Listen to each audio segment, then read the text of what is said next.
Munster Technological University faces delays amid major financial concerns.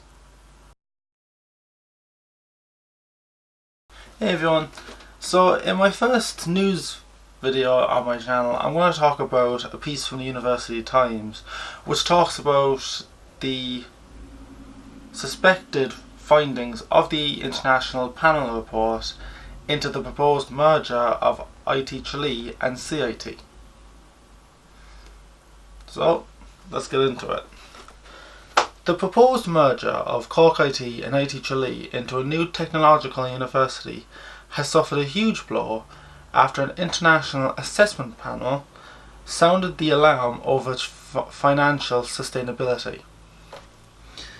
And for those of you who didn't see the whole of my time in CIT SU video, that was the international assessment panel that we met up with in the final week of our term in office.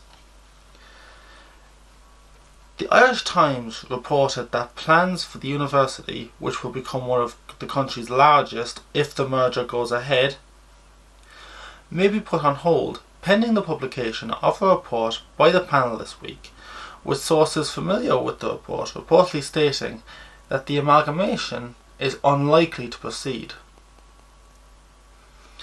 The biggest issue, according to the Irish Times, is the uncertainty surrounding the financial well-being of IT Tralee, with Cork IT reportedly unwilling to take on the Kerry Institute's debts in the case of a merger.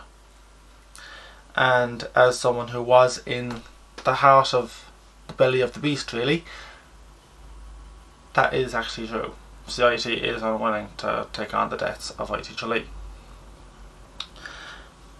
If the report, which will be heard by the Higher Education Authority, the HEA, this week, was positive, the new 18,000 student university would have been announced in the next few weeks. The Irish Times reports that IT Tralee has applied for a bailout from the government, with its debts currently totalling around €10 million. A spokesperson for the Department of Education refused to comment on the report, stating that the next step is that the HEA reviews the report and makes a recommendation to the Minister of Education and Skills. The HEA also declined to comment on the panel report. The dividing up of management and academic positions between the two institutes has also reportedly become a stumbling block, with Cork IT seeking 80% of senior roles in the event of the merger, while IT Tralee looks for half of these positions. Now, this was actually something that was brought up quite a bit when I was talking to Barry O'Connor, the president of CIT. And I actually believe the 80% would make the most sense, considering the fact that Cork IT would make up 80% of the new technological university. So shouldn't they have 80% of the senior management positions then? But IT Tralee wants a half and half.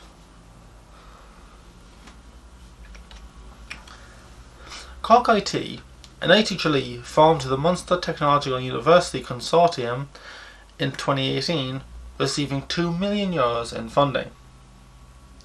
But IT Tralee's financial affairs have come under scrutiny in recent times, with the Irish Times reporting in January that an independent review had raised concerns about overstaffing and deficit issues in the institute. And you can find plenty of news reports on that. It's definitely something I looked into when I was researching information on the merger. A 15% drop in full-time student numbers between 2014-2015 and the 2017-2018 academic years has resulted in falling revenue for IT Tralee. Though the institute has told the HEA it can turn its deficit around in the next 3 years. there is some serious doubts about whether they're able to do that. And I can actually see why, because 10 million in 3 years, that's a lot of deficit to get rid of, especially if you're not going well anyway. So there's a bit of a problem there. In January, Dublin Institute of Technology, DIT, Institute of Technology Tallaght, and Institute of Technology Blanchardstown merged to become the country's first technological university. The new university held its first ever set of student union elections in March after students in the three institutes voted overwhelmingly in favour of a new constitution for the amalgamated union.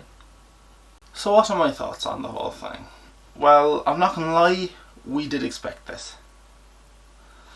The financial concerns were something that we raised in CIT literally all the time. And it was something I was kind of hammering at the senior management for, to try and get how will this happen. And I'm not going to lie, I never got a straight answer. So that was always going to be a big problem with it, but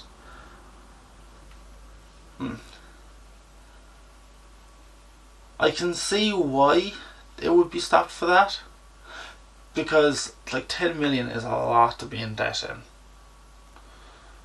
and there are actually some estimates that go up to 21 million, which I'm not sure the accuracy of that is, but the problem is we don't know, because from what I've seen, IT Tralee hasn't really been forthcoming with the financial situation. Like, personally, I do think it's 10 million, because that's the number that has been brought out several times. It's the most common number, so I think there has to be an element of truth in it. But I don't know the proper amount. When it comes to the senior management positions with the 80-20 and 50-50 debacle, it doesn't make any sense that IT Tralee would get 50-50 of those roles, simply because of the fact that they'll only be 20% of the merged entity if it happens. So I think the CIT aim for 80-20 actually makes the most sense.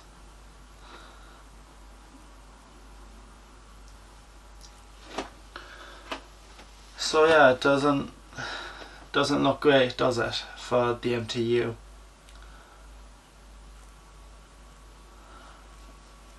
So yeah, that's definitely a big hit for it.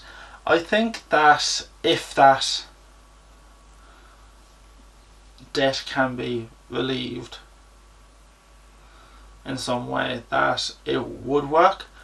But I've seen reports that the government is unwilling to take it up, which was the hope for the MTU. People hoped that the government would take up that debt because it would have made it a lot easier, really. But yeah, I think the reason why it's so unlikely the government will take it, though, National Maternity Hospital, pretty much every other scandal they've had to spend huge amounts of money on. I mean, like, they can't tell their heads from their asses, really, in terms of finances at the moment, the government of Ireland, so I don't hold much hope for them. Thanks for listening, and I'll see you next time.